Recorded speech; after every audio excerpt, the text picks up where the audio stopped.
Hi there, Jonathan from Morgan and Mallet.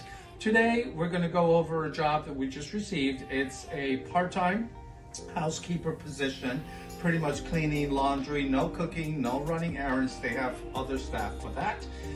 Schedule is pretty much 2 to 3 days a week, flexible.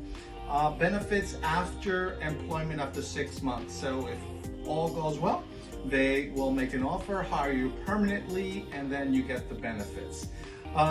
They want a high-level, skilled housekeeper that can handle a 5,000 square foot home.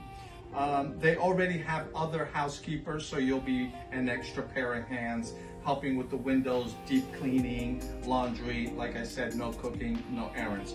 If you're interested, please apply at the link below.